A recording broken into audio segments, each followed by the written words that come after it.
And good evening, ladies and gentlemen. Welcome in to the Captain Jack Show here on Twitch.tv and Facebook Live. We hope you're having a great evening. Special guests for you today, Mike Falcone of the Newport Collegiate Baseball League and the Newport Gulls joins me this evening. We're talking a lot of great stuff, a full slate of sports to touch. Hope you're having a great evening. Mike, it's a pleasure having you on here the show today. Thank you again for taking the time and joining us. I just wanted to give you this time to kind of introduce yourself. You've been all over the Newport baseball landscape in your career. Played at Salve Regina, the director of baseball operations with the Newport Gulls. You spent your time as the commissioner of the Newport Collegiate Baseball League this year. You have had your hand in a lot of baseball in Eastern Rhode Island. Yeah, no, thanks. And I really appreciate you having me on here and reaching out. Got a great thing going yourself. So, kudos to you to get this thing going. We were talking just before we hopped on live here, how you're working all this behind the scenes stuff yourself, producing, writing, doing the whole thing. Right. So happy to be here. But I came up from New York, from Long Island to attend Salve Regina. Played baseball there for a couple of years. Absolutely fell in love with Newport, Rhode Island. And just the area as a whole is amazing. I ended up getting an internship with the Newport Gulls in between my final year, my senior year at Salve. And then I was they have a great 5-year MBA program at Salve that I was continuing on to. So I interned in between my senior and grad year. And then kind of right place, right time. I just kept kind of asking the board of directors, what else can I help out with? What else can I do? What else can I do? I'll be in Newport. And one thing led to another and got the baseball operations job that I've held that since 2017 and been loving it ever since. So now I guess I'm a Rhode Islander more than a Long Islander. And then this past summer, since unfortunately the Gulls, who are part of the New England Collegiate Baseball League, didn't play, I just kind of ran with an idea for a league here in Newport, give the players in the area, give a lot of the college guys that play for coaches that we have relationships with throughout New England, and a lot of great ball players, just the opportunity to get back on the field. So just really have a passion for baseball, and the collegiate side of things is a blast. So that's kind of where I'm at to this point. Yeah, that's awesome. That you were able to kind of pull this all together and give the guys who are missing out on a collegiate season the opportunity to play. I wanted to take it kind of that first part where the idea came into your head and you kind of started to bring everything together for this league. Of course, the NECBL announced a few months back that they weren't going to play. What was it, and why did you make the decision to start the Newport Collegiate Baseball League? How did that all come together? Yeah, well, prior to our decision as a league, and which I stand by wholeheartedly, that was the right decision at the moment to go ahead and cancel the NECBL season. I had worked up leading up to the meeting, just alternatives and ways that we could potentially play. It really came down to phase 3 of Rhode Island's reopening, Massachusetts, Connecticut, and the other states surrounding, that they could enter their third phase or their blue phase, whatever that was, to allow 50 individuals to be in a group at one time, which is enough for a baseball team and a baseball game to play. So once that kind of started to seem like it was going to happen, like we were going to enter in a timing that would be suitable for a baseball season.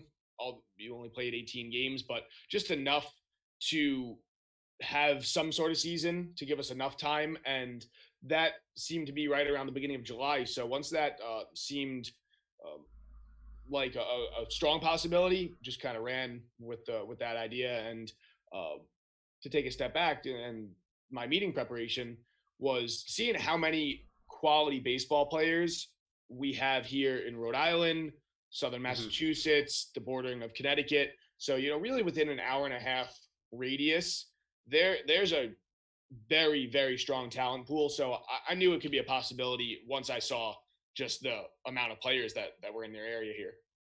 How quickly did you pull it all together in terms of the player response? Did it take a while for you to reach out to guys, or was it a quick moving process for them to kind of join into the league? Well, I had reached out probably, right after we canceled. Obviously, I took a couple days to recap. I just absorb what just happened. I mean, the Gulls and as you know, with the Westerners and the rest of the NECBL. I mean, that's our lives. That's a full year type gig that we're very passionate about, very involved in. So it kind of took a couple days to understand the gravity of what had just transpired, to notify all of our stakeholders and everybody who has a position within the league, within the team, and all of our operational type things, sponsors and host families and all that, all those contacts.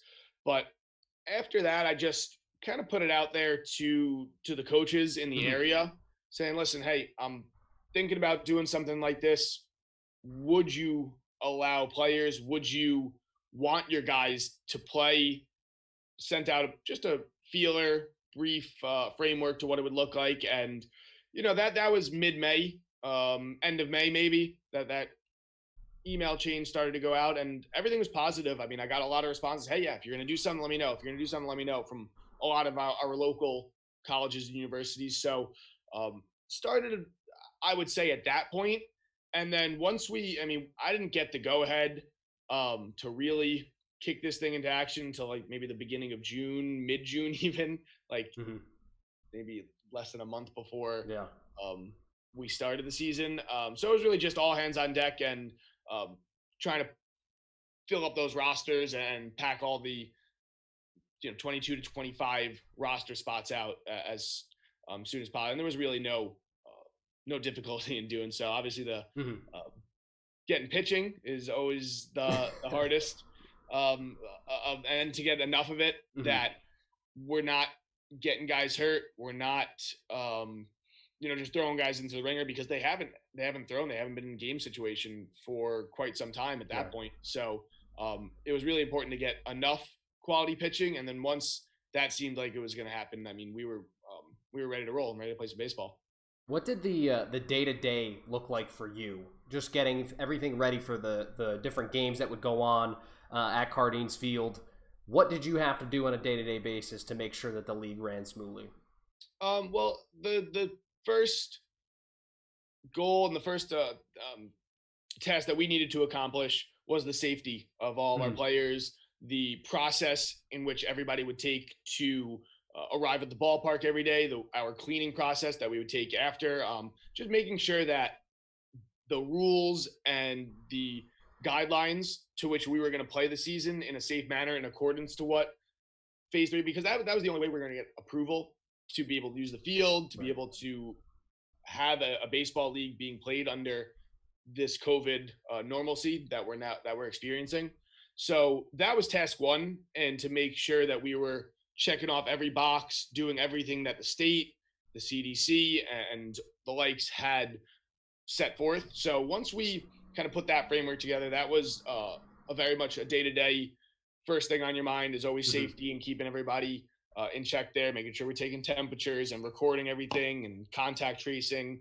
And then something that differs from my role with the Gulls is when you come to Newport and everything that we do here, I mean, you can kind of see a little bit on the posters. I mean, every night is a different theme here in Newport. We get the fans involved a lot on the marketing side of things. There's tons of fan engagement, and that's a lot of what my responsibility is here with the Gulls. Not so much on the player recruitment side. So I had to ensure on a day-to-day level that we were doing a baseball league here. We needed the baseball to be as best as possible. And that stemmed with the coaches. I mean, I have to give those guys a ton of credit as well. I mean, I went out and tried to get the best coaches that I could in the area. And professional is, I mean, everybody we had here was great. And, a ton of experience working with this age group and just in baseball in general. So making sure the baseball side of things was as high caliber as possible was another pillar to which the league was built on, and things that I had focused on. Mhm. And from there it was just day to day. I mean, it's almost second nature. I know I've Yeah. only been doing it for now 4 years, but just roster moves and making sure our updated rosters are always changed, and making sure everybody's got uniforms and balls and the umpires are all set, and just those little intricacies on the media side of things, which is a huge element to what this league was built on, because the one of those restrictions that I mentioned that we had to follow per the city's requirements were no fans were allowed in the ballpark. Right. So we wanted to give the fans, we wanted to give the players' families the utmost experience that we're returning to normal for the guys playing ball, but we're returning for normal for you so that you can watch everybody. So Tom Lima, who is the media director for the Newport Gulls, and does a fabulous job. His brother, Nick Lima, and had started this thing with Tom many years ago, 10, 15 years ago. They had began building this great broadcast infrastructure. So he came aboard and said, he would help me with a lot of this, and just staying on the marketing side of things and all the social media and staying updated and keeping everybody focused updated really was another big piece of that day-to-day that you speak of. Yeah, that's awesome. And obviously you guys were on Twitch. I was watching the final couple of weekends right here on Twitch. I hosted you guys, actually. I thought it was great. I thought just because that summer aspect, we didn't get college baseball really at all this entire season. So to have something was incredible enough. I know this was a one-time thing. We want to get back to the NECBL. We want Newport Gulls baseball back. If you could go back, change anything about the NCBL, is there anything that you would change? I mean, no, I think everything really went well. I mean, obviously, I would have liked to have another week of preparation, I think, leading up to the season. I mean, I was right around 3 or 4 weeks from getting the go ahead. I mean, I'll never forget that moment, just kind of being on a Zoom call with the city council, being able to really get the blessing that we could go ahead and at least start putting together some rosters. I mean, one more week, maybe two more, obviously, right. The more time the better, but just to get some other players interested. I mean, the Futures League added a lot of guys to their rosters. There was another league in Connecticut that, we weren't competing with, but there was guys that had committed to playing for another team, which is totally fine. Right. I understand that, and I respect it because they're being a man of their word. But there was guys who were committed to playing in the Sunset or the Cranberry League or something that maybe they would have played with us had I had another week. But that's not a change per se. I think everything really went well on that side of the coin. So nothing really. I mean, I'm ecstatic that it happened, and then we were able to pull it off. Just mostly for the players and their families and all the interns and the fans. I mean, that was the best part about it, is just getting to be back to that little bit of normalcy. I mean, you said it yourself. No college baseball this year. There was no baseball. I mean, I say this to everybody too. I mean, I was waking up at 4, 5 in the morning. I'm sure you were too, watching Korean baseball and Chinese Taipei. So it was just nice to, for all us baseball guys and girls out there, to kind of get that baseball fix in it that we so desperately needed after all had been going on in our world here. Yeah, that is great. You don't have to answer this truthfully, but do you think you can give Rob Manfred a run for his money? Maybe one day. Maybe one day he could. I could shadow him. Right. And learn to come with him. But no, that would be the ultimate goal one day. Yeah, that's great. Joe at some point. That's great. One more thing I wanted to ask you as we look forward towards the future. Hopefully the hope is that we have NECBL ball next year. You just said that you came off of a meeting in the preparations for next season. What does next year look like right now? Is it full speed ahead like you normally would be at this time? Or is it precautionary, some things, caution to the wind type situation? Well, I'm in the office right now at 7:30 in the evening. So no, we're going full speed ahead. Planning for 2021, that's for sure. I mean, who knows? I think we've learned that very much so with how these past couple months have transpired. But who knows what's going to happen? But we're going full speed ahead right now. 2021, 13 team NECBL. Finally, we could have Bristol come join us here. It's the Gulls' 20th anniversary. Last season, 2020 was going to be the 20th anniversary, but we're moving forward. There's obviously in the back of our heads the idea that maybe it's going to be different, or we're going to have to operate a little bit differently. But I think that's the world as a whole. I mean, that's every business in our country, in our world at this point, that are going to have to operate a little bit differently. So we're working towards it, but everybody is pedal to the metal, and I think you kind of have to look at it as a positive. Glass half full. Everybody's hungry for baseball. We're had all this planning leading up to May that has already been done. Can we? How good is this season going to be because of that? That's what I think. Yeah, that's very true. That's very true. We're crossing our fingers. We really do for all sports. Absolutely. No, I mean, I can't wait. Yeah, that's great. Mike, thanks so much for taking the time tonight. I know you've had a long day. We'll set you free here. Thank you again. I appreciate you taking the time, being on the show with us. Are you a big social media guy? Do you have a platform that everybody could follow you on? I would just say go tune in. Newport Gulls, just at Newport Gulls. We're definitely, in coinciding with what I just said, moving full speed ahead. Definitely wanted to start getting a bunch more content out there. We're gonna really hype up a lot of what we're set to do this season. Checking with a lot of our former players. That's what I was talking about, this OBS that you're working on.